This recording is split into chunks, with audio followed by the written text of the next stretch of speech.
faire le voyage toutes les semaines pour pouvoir venir le voir jusqu'à la maison d'arrêt. Et en fait, lorsque la porte de la prison s'est refermée sur lui, c'est tout ça qui s'est refermé sur lui.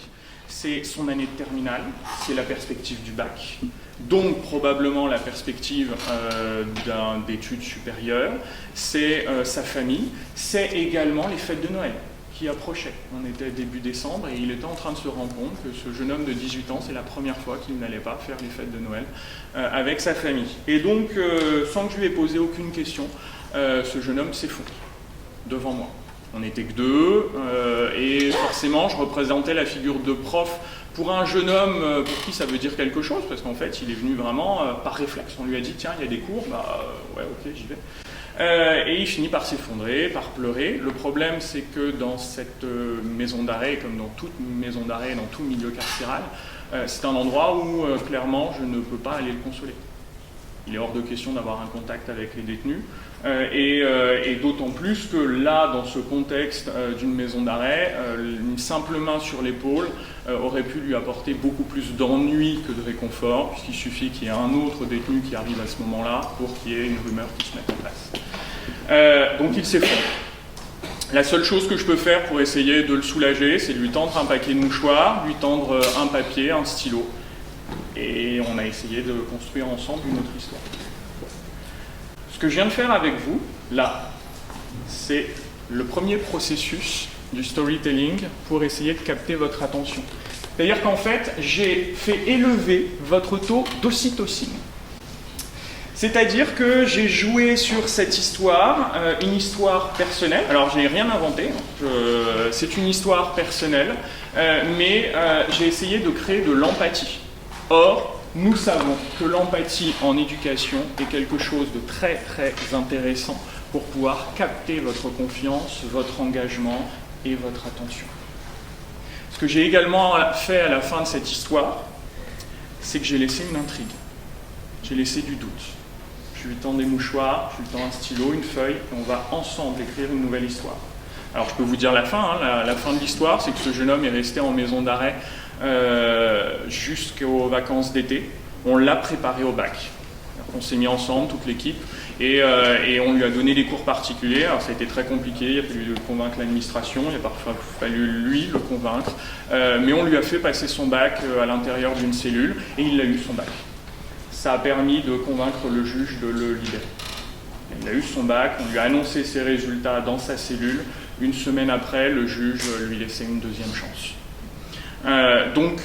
Mais ça, je vous avais laissé cette intrigue, et cette intrigue, en fait, elle a provoqué chez vous la création d'une deuxième hormone, la dopamine.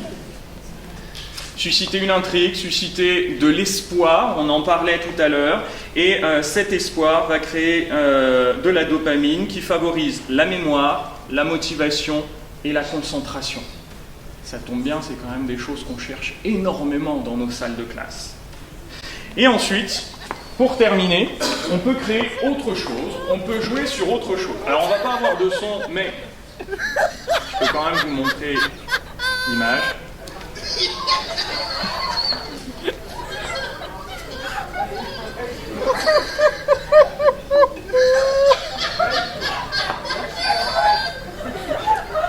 Je crois que vous avez compris le principe. Ça, c'est le fou rire que j'ai régulièrement dans ma salle de cours. Le dernier exemple en date, en tout cas mon préféré, c'est un qui est arrivé lorsque j'enseigne en géographie les flux maritimes, les espaces maritimes. Et un jour, j'ai une jeune fille qui a bloqué sur les pirates.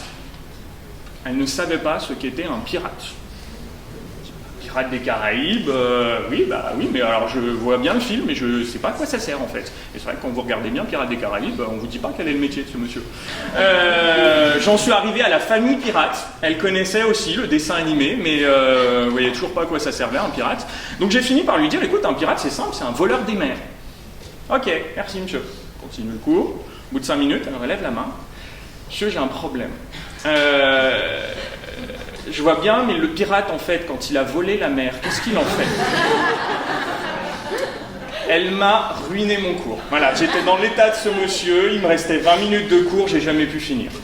Ça aussi, ça a un intérêt. C'est quand vous jouez sur l'humour, en fait, vous activez une autre hormone, ce sont les endorphines, et en fait, on sait aussi que l'humour est quelque chose, merci Claude, est quelque chose d'assez intéressant pour favoriser la concentration de nos élèves.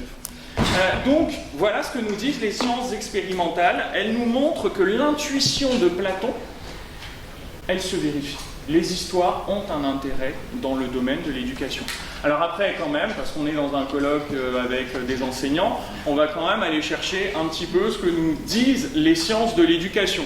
Alors encore une fois, en français, pas grand-chose. Je vais vous donner quelques références. On a surtout des exemples anglo-saxons. Alors d'ailleurs, si vous regardez bien tous ces titres, vous en avez pas beaucoup qui parlent réellement de l'éducation. Je vous en ai mis un ici en avant.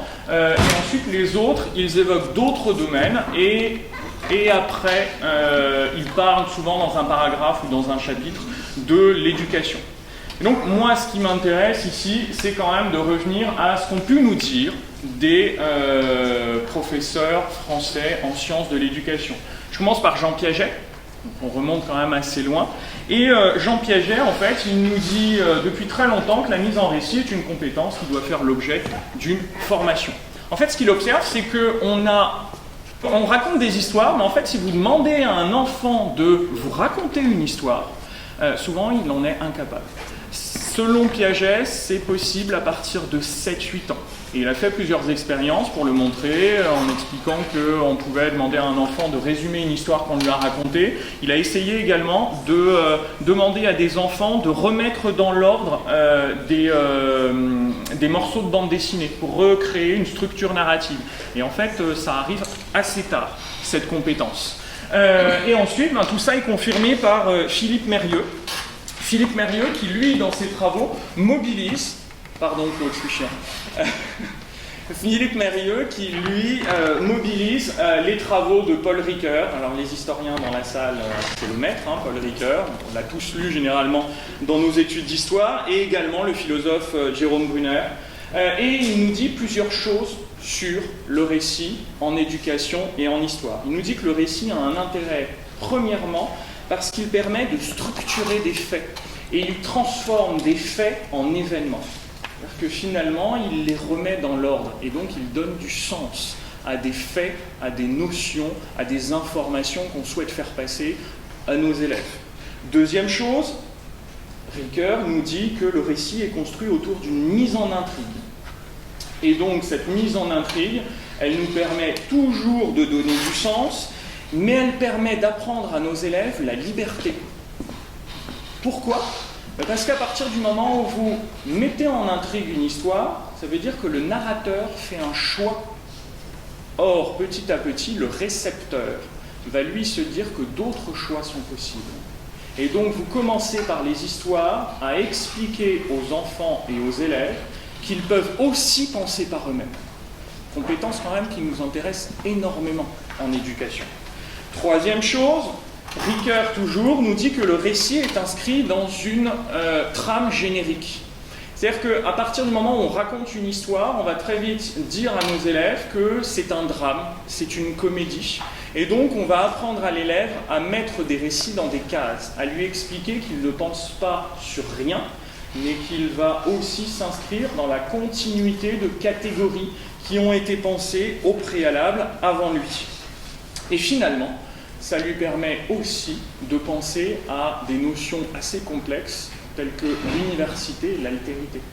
Parce que quand il commence à étudier la Bible, quand il commence à étudier ensuite Ulysse, quand il étudie Gilgamesh, tous ces mythes, tous ces récits fondateurs, en fait, il apprend qu'il y a des mises en récit, des mises en intrigue universelles et intemporelles. Et ensuite, il y a des histoires qui apparaissent et qui sont liées à notre culture. Donc, on pourrait croire que c'est simple de raconter des histoires à nos élèves.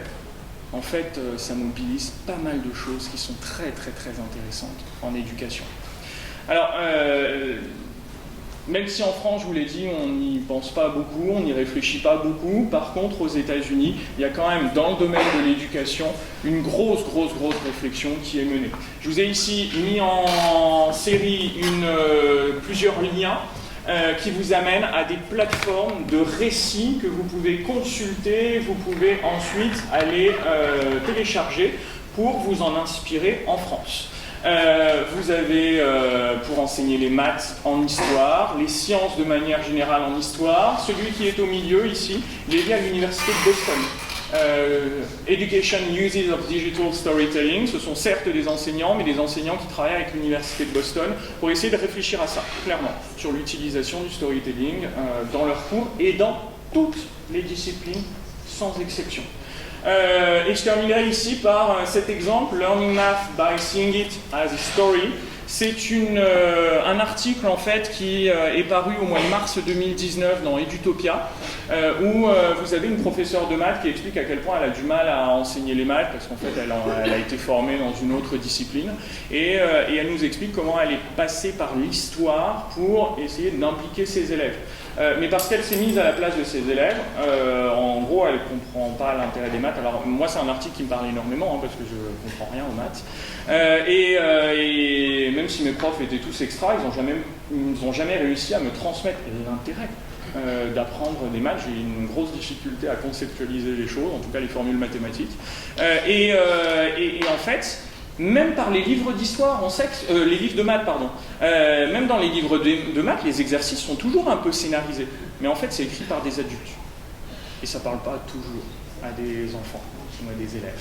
Et donc, en fait, elle part du principe que ce sont aux élèves de construire leurs histoires. Alors, elle se retrouve avec des exercices de maths sur les zombies, sur une invasion extraterrestre, mais n'empêche que du coup, ça marche parce qu'ils ont construit leur propre histoire, ils ont mis en intrigue, et ensuite, elle fait ça par groupe, et les groupes s'échangent leurs histoires, et en fait, ils font des maths. Parce qu'ils ont envie de comprendre la fin de cette histoire, ils ont envie d'aller jusqu'au bout, et finalement, ils font des maths. La mise en histoire ici a permis de débloquer une difficulté pédagogique rencontrée par cette prof de maths. Alors ça me permet d'introduire une dernière réflexion sur cette première partie, c'est que il n'est pas question que de raconter, nous, des histoires aux élèves, que nous, de mettre en intrigue nos cours, nos démarches et nos parcours pédagogiques.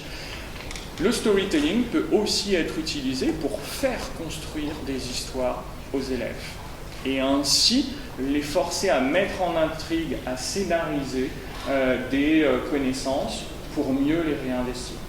Alors si on fait le bilan de cette première partie, en fait, quels sont les apports de la mise en récit en éducation ? Il y en a 3 à mon sens qui sont intéressants. 1, la concrétisation, 2, l'assimilation, 3, la structuration. La concrétisation, c'est-à-dire qu'on va passer par des exemples très précis, on va rendre cette réflexion très très concrète. L'assimilation, selon la démarche de Piaget, en fait, il nous explique que les élèves vont apprendre mieux parce que quand vous racontez une histoire, vous reposez toujours sur une trame narrative qui rassure l'élève. Et donc, il est rassuré par des connaissances qu'il maîtrise, et là, vous ajoutez quelque chose de nouveau. Et ça va beaucoup moins lui faire peur parce qu'il a été rassuré par ailleurs avant. Alors désolé, je vais parler à des spécialistes, pour les profs d'histoire qui enseignent en lycée, nous ça on l'expérimente au quotidien, parce qu'en terminale on doit faire un chapitre qui s'appelle « Socialisme, communisme et syndicalisme en Allemagne de 1875 à nos jours ». Pour des élèves qui ont très peu de connaissances sur l'histoire de l'Allemagne, la chronologie du XXe siècle de l'Allemagne, c'est très difficile. Ensuite, il y a des noms qui sonnent à leurs oreilles très très bizarrement, et en fait, ils peuvent s'accrocher à rien. Et vous avez beau essayer de le faire en cours inversé, en cours renversé, en cours magistral, on rame. Mais parce qu'en fait, il n'y a aucune encre intellectuelle qui leur permet de pouvoir ensuite aller plus loin. Bon ben ça, en fait, le storytelling nous donne la réponse. Il faudrait qu'on y aille beaucoup plus progressivement. Donc il y a probablement des choses à faire, à tester sur les prochaines années. Pour les plus courageux d'entre nous, puisque ce chapitre va disparaître l'année prochaine, il nous reste 1 an pour l'enseigner. Et dernier temps, structuration. La mise en intrigue nous permet de structurer, d'organiser toutes ces connaissances, et on sait que du coup, ça va quand même faciliter l'apprentissage. Donc voilà tout ce que peut apporter le storytelling, à mon sens, en éducation, en histoire, en mathématiques, en physique, chimie, en français, en théâtre. Ça marche absolument pour tout. Maintenant, je voudrais vous montrer la partie 2, quelques petits exemples. De choses qui vous permettent de rentrer dans une logique de storytelling assez facilement. Alors, avant de commencer sur les outils, il y a des impondérables. Pour raconter une bonne histoire, à mon avis, il faut commencer par un ou plusieurs personnages. Ensuite, avoir une intrigue simple. Alors justement, il ne faut pas trop jouer à Game of Thrones. Il faut essayer un début, un milieu, une fin, pas trop de personnages, pas trop d'intrigues qui s'entremêlent. Un enjeu réel, donc une vraie mise en intrigue, un choix possible et une interactivité possible avec les élèves, il ne faut pas qu'ils restent totalement passifs. Et enfin, une solution, il y a une faute. Des solutions, alors concrètes, et on va rajouter des S partout, des solutions concrètes et crédibles à la fin de la mise en intrigue. Alors, quels sont les outils qui existent et qui nous permettent de retrouver quelques-uns de ces facteurs? On en a plusieurs. J'ai essayé de faire des regroupements. Le premier regroupement, ce sont les web documentaires. Alors, je vous ai mis plusieurs exemples parmi ceux qui, moi, me semblent les plus aboutis. Climat sous tension. C'est quelque chose qui a été fait par des chaînes de télévision et ce web documentaire repose sur une mise en intrigue puisqu'on demande aux élèves de se mettre dans la peau de 6 personnages qui sont confrontés au dérèglement climatique et on voit comment ils réagissent. Si vous voulez ensuite approfondir selon vos disciplines respectives, allez faire un petit tour sur la web DocuTech. C'est quelque chose qui a été mis en place notamment par 2 collègues de l'Académie de Besançon, dont Bertrand Formet de l'atelier Canopée de Besançon. Et là, vous trouvez 450 web documentaires dans toutes les disciplines et classés par discipline. Donc ça peut être très très intéressant pour aller chercher des ressources pour une mise en application pour vous. Et ensuite, je vous en montre un qui a été réalisé par les éditions Magnard. Alors, j'avance découvert, je travaille pour les éditions Magnard, et forcément, je mets un peu en application ce que je recherche, ce sur quoi je réfléchis. Et en fait, il y a 4 ans maintenant, je leur ai proposé de construire un web documentaire, des web documentaires. Alors on a fait ça avec plusieurs collègues, avec Jean-Marc Vidal notamment, qui était le directeur de l'ouvrage à l'époque, encore aujourd'hui. Et en fait, on part toujours d'un document qu'on va essayer de faire étudier aux élèves en leur donnant des axes d'analyse. Et ces axes d'analyse, ils sont sur les côtés et en haut. Et donc là, on a l'axe navigation. Navigation dans l'océan Indien à l'époque des grands explorateurs. Et après, vous avez des zooms qui sont faits sur ces cartes où on a des documents complémentaires, on a des captures, on a des explications qui viennent. Donc ça, c'est un web documentaire qui permet de créer de la mise en récit. Il y a quand même une ou des limites à ces web documentaires. C'est que la plupart du temps, le scénario est quand même relativement pauvre. On dit au départ, mettez-vous dans la peau d'eux, et notamment celui sur climat sous tension, mettez-vous dans la peau d'eux, et puis en fait, une fois que vous cliquez sur lecture, on vous emmène dans l'histoire, et en gros c'est un documentaire, mais où la caméra c'est les yeux d'un personnage. Donc, parfois il y a quand même une réflexion à pousser davantage sur ce sujet.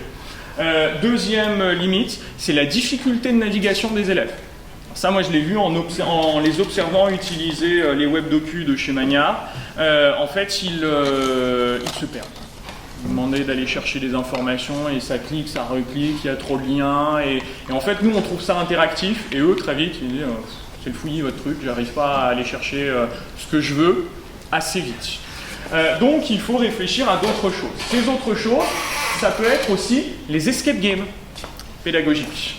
Là, on a 2 collectifs qui font des escape games qui sont présents lors du CLI, qui vous proposent plein d'ateliers encore aujourd'hui et demain. Et en fait, l'escape game, c'est une mise en intrigue. Hein. Clairement, à chaque fois, on vous demande de vous mettre en scène et on vous demande de relever un défi. Donc, c'est du storytelling. Alors, tous les collectifs n'ont pas encore réfléchi à prolonger cette réflexion théorique, mais concrètement, il y a des choses à faire pour améliorer certains escape games en essayant de renforcer la mise en intrigue. Je vous en montre un exemple de ce que j'ai réalisé moi avec mes élèves sur un escape game dans le lycée, la ville où j'enseigne, Semur-en-Auxois, qui est une ville médiévale. Et en fait, il y a une légende. Et on a essayé de travailler sur cette légende dans Semur-en-Auxois à partir d'un parcours chasse au trésor, escape game.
Vous leur mettez ça, vous les perdez pendant une journée. Et du coup, donc là on est clairement dans la mise en intrigue, dans l'introduction de cette mise en intrigue. Tout est vrai. Dans cette histoire, il y a vraiment cette histoire qui circule dans ce mur de quelqu'un qui est revenu avec un anneau. Enfin, vraiment, tout est vrai. Donc on a pu refaire l'histoire de cette cité médiévale à partir de cet escape game. On est parti d'une mise en intrigue au départ avec identification à un personnage et ça fonctionne très très bien, ça les maintient en attention pendant toute une journée.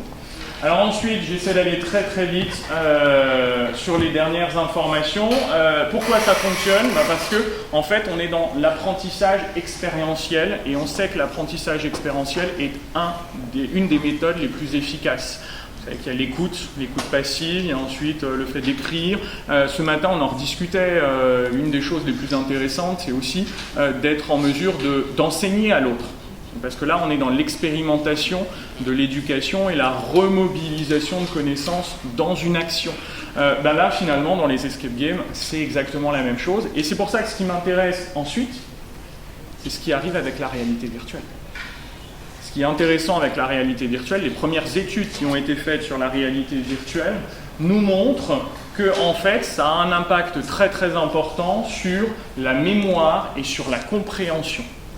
Parce qu'en fait, ils sont plongés dans une expérience et du coup, ça marche beaucoup mieux sur leur mémoire à moyen terme et à long terme. Donc, la réalité virtuelle, pour l'instant, on y travaille, n'est-ce pas, Jordi ?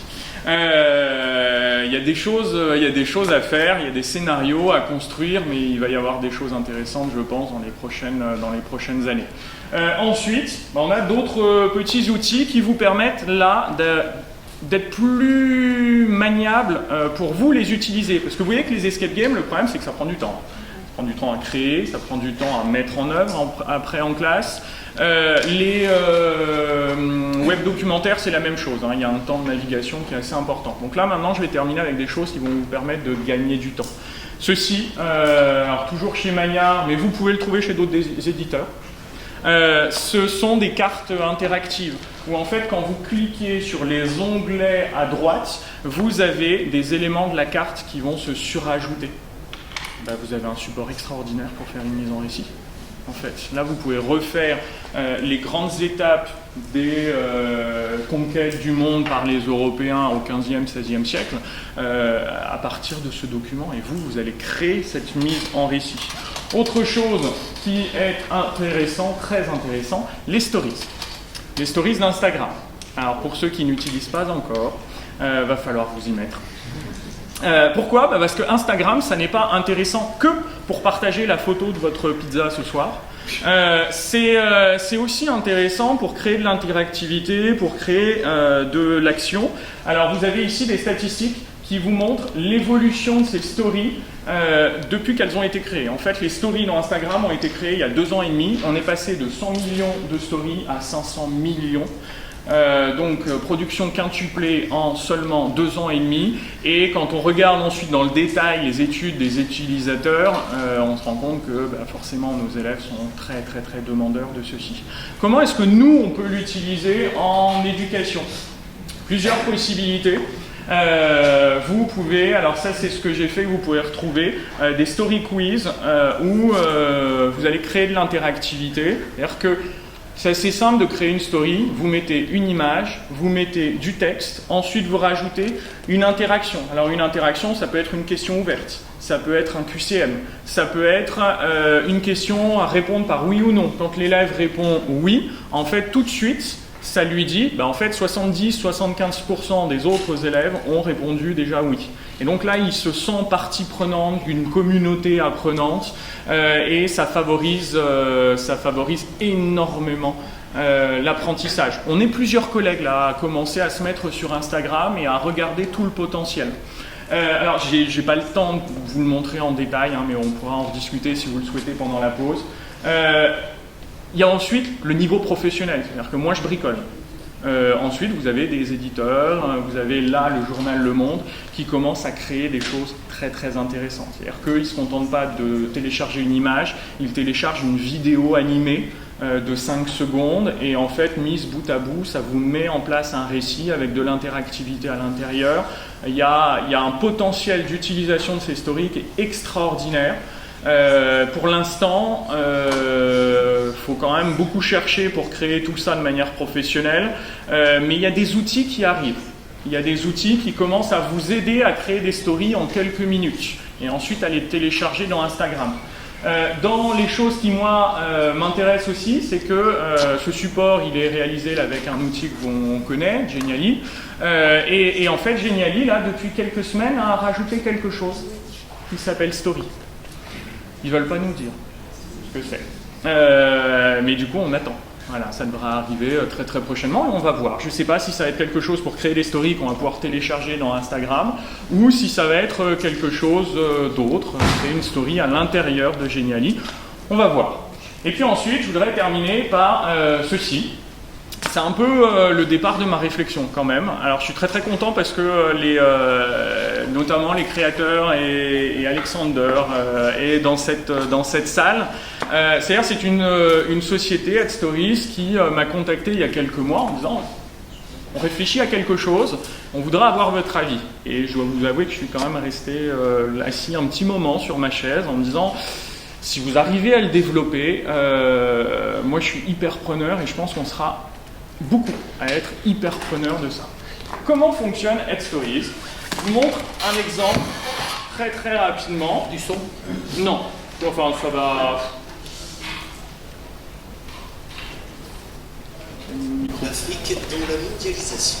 Ça va aller, il n'y a pas grand chose. Regardez les informations, vous pouvez apercevoir un enfant de 2 ans qui porte un t-shirt de Spider-Man en Afrique du Sud.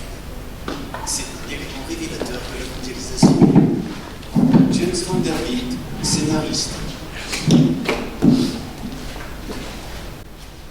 Salut les amis, je viens juste de rentrer d'Égypte. Mise en Une intrigue. expérience fantastique. Personnage. Là, en l'occurrence, le personnage, c'est moi, le prof, qui met en scène une story. Et ensuite, on rajoute des informations. Google a ouvert son premier laboratoire d'intelligence artificielle en Afrique. Ce continent est de plus en plus considéré comme une terre de talent et d'avenir.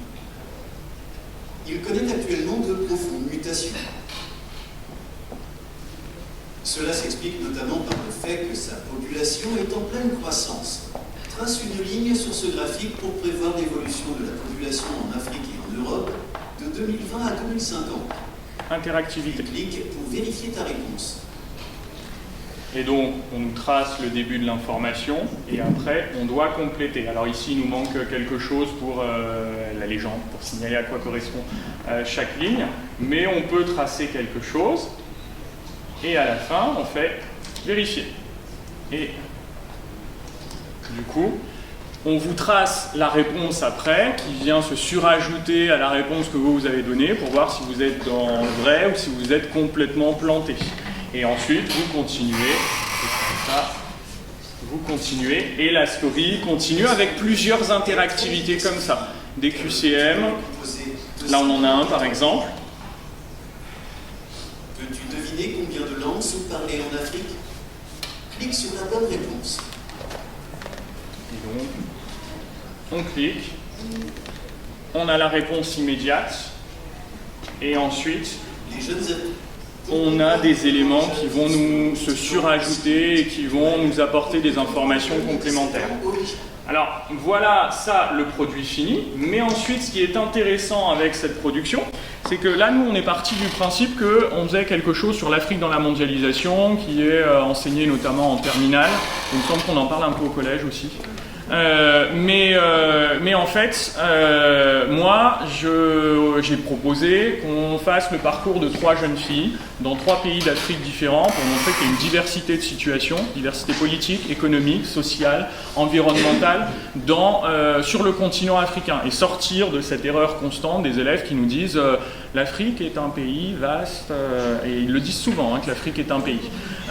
Et du coup, on montre cette diversité. Et là, on n'est pas obligé de suivre mon histoire, parce qu'en fait, quand je vous le passais, vous avez peut-être remarqué qu'en haut, la production, c'était des briques, exactement comme dans Instagram. Et la solution proposée par Edstories, c'est finalement de vous laisser ensuite la liberté de retirer ou d'ajouter des briques. Moi, là, je l'ai construit sur politique, sociale, économique. Vous considérez que l'économique, dans votre cours, ça ne vous intéresse pas, vous retirez toutes les briques sur l'économique. Et vous refaites votre story pour votre cours, adapté à vos élèves, à votre niveau d'enseignement. Et ensuite, on peut aller encore plus loin, puisque vous pouvez modifier le contenu. Alors, ça nous intéresse d'autant plus en géographie.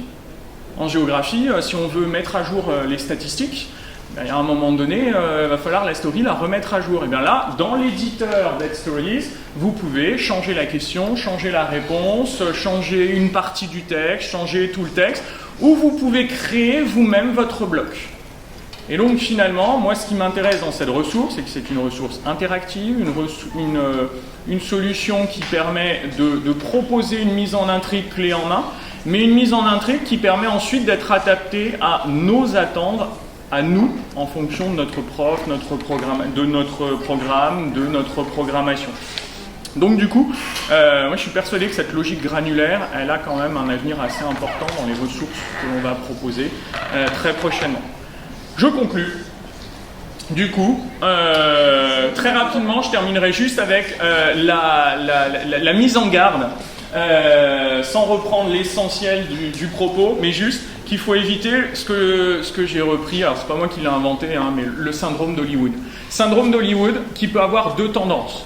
La première tendance, c'est la tendance sensationnaliste.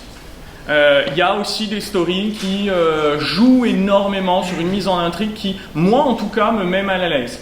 Sur Instagram, vous pouvez aller voir notamment un compte qui s'appelle Eva Stories, qui raconte l'histoire d'une jeune fille victime de la Shoah. Alors derrière, il y a un financement extraordinaire, il y a plus de, je crois qu'ils en étaient entre 1 et 3 millions de financement. Il y a 400 acteurs techniciens qui créent une story où on suit une jeune fille sur plusieurs mois dans le cheminement de l'extermination des Juifs d'Europe. Moi, ça me met très mal à l'aise. Voilà, cette espèce de sensationnalisme, on imagine une jeune fille ayant Instagram en 1940 et utilisant des smileys. Moi, je trouve que là, on va un peu trop loin. Et puis, il y a ensuite l'effet inverse, c'est vouloir créer le truc parfait. La mise en intrigue parfaite, c'est ça pour moi le syndrome d'Hollywood. C'est-à-dire qu'on construirait des histoires où tout serait logique. Or moi j'aime bien qu'il y ait à un moment donné justement une porte de sortie pour qu'un élève me dise là je suis pas d'accord avec la fin, je suis pas d'accord avec l'élément perturbateur qui va arriver, et c'est ça leur apprendre aussi la liberté de penser. Merci beaucoup.